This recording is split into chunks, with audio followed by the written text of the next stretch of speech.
Okay, so this is the introduction to how to set up a Bargue drawing. There's a lot of little things that goes into this that we want to try and make sure in our setup are correctly done, because a Bargue drawing, there's very particular things to learn from this exercise. And this is probably, in terms of academic study, one of the exercises that can be the most controlled. It's the most controlled environment in terms of learning and study that you're probably ever likely to have. So as long as we can control certain things, we want to control those things, because this is the beginning of learning and training our eye to be extremely accurate. So first we start off we use Stonehenge paper. We use a pearl gray color because it closely approximates the value of the Xerox copy. This is probably about 1/8 of a sheet of Stonehenge. So we just break that down into this size to fit the drawing. We're working on these things site size, so our drawing's going to be the same size as the original. You're left-handed. I am. For a left-hander, we want the original on the right and the drawing on the left, so you can stand relatively in between the two and have the same perspective on each of them. We also set it up to where your eye line is about halfway in the drawing, so that there's a cone of vision. Can you see this? If I draw that? That extends from your eye, if that's the easel. We want to set that. We want the easel to be vertical. We want to set the drawing up again so the eye line kind of cuts that in half. Your cone of vision extends evenly out, and so we don't want to deal with any perspective issues. If we have the easels at an angle, then again your cone of vision is going to extend evenly out, and basic mathematics says that you're going to have perspective issues. So where we're training our vision to be extremely accurate, we want to make sure that all of these things are set up properly. The other thing that we want as we start taping this down is we would want to drop this plumb line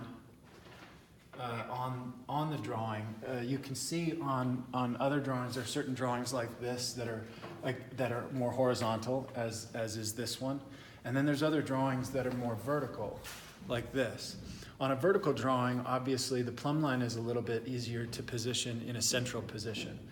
But you want the plumb line to hit as many important points as it can, because anything closest to the plumb line is going to be the easiest to judge in terms of its placement.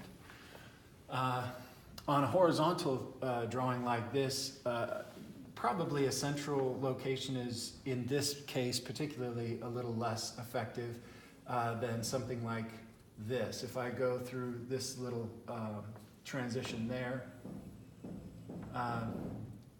then I can kind of get close to these shapes here.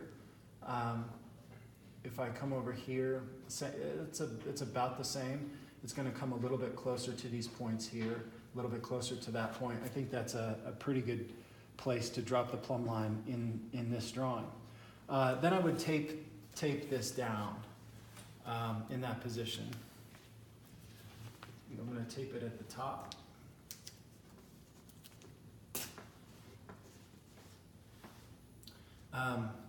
We're in a relatively old building, so I don't necessarily trust the floor to be perfectly level. So that's why we want to let gravity do the work and not necessarily rely on, say, the edge of the board or something to determine our vertical. So then just very carefully, so that this doesn't shift, take that down. And then one more piece of tape. Just so that this isn't annoying as you draw, just take this down so it doesn't bounce around as you draw. Once you have that, you have a second plumb line, and the string that we're using is a 50-pound test fishing line, so it doesn't stretch. What you want to do then is, when you're setting up your paper, you want to overlap a little bit so that there's not a ton of space, not a bunch of open space between the original and your drawing. You can see in this case, we've offset the drawing slightly to the left, leaving a little bit more open space here so that as our eyes travel back and forth, we don't have a big open space that we have to deal with. So what we want to do is just take this down and make sure that from our plumb line to the edge of this paper, that is perfectly vertical. Because again, we're training our vision to be as accurate as possible. So anything that we see, if we're training it to understand what perfect vertical is, then we'll know that. Once we know what that is and develop our sensitivity for that, we'll always know that. So if we're outside drawing buildings or whatever, or trying to get the balance on a figure working, we'll have already a really well-developed sense of what vertical is. So that's how we set up our paper. From there, what we're going to do is say there's roughly, and this can be sort of not arbitrary, but this one doesn't have to be absolutely perfect. If you just take your fingers and say, I need about that much space to the right of the plumb line, and come over here, I want to place the edge, the outer edge of this drawing, but maybe an inch and a half in from the edge of the paper, so roughly about there. So I would say then that the plumb line could go maybe around here. And I'm just gonna put a little mark there. That doesn't have to be within half an inch either way. You're gonna be fine. But then what I do,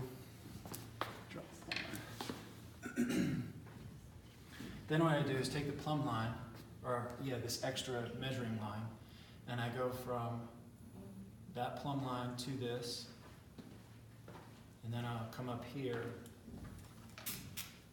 and I'll make another mark right there. I'm going to measure the two again just to make sure I'm perfect. These are our absolutes, and the initial absolutes, see, I'm a little bit off there. If my absolutes are off, then everything I'm training myself to see is going to be inaccurate. So where accuracy is the goal, obviously, these first lines have to be as perfect as possible. So measure that one more time, right from the middle of this plumb line to the edge of that line.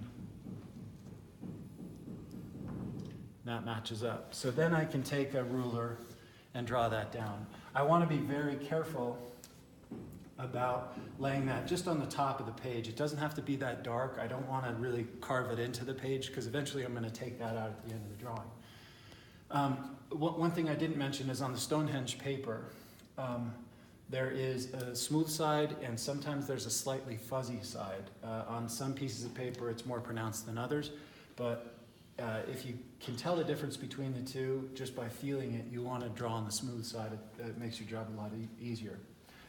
So after you draw this plumb line down, what you're going to do is take do we have a triangle? Somewhere, yes. Okay.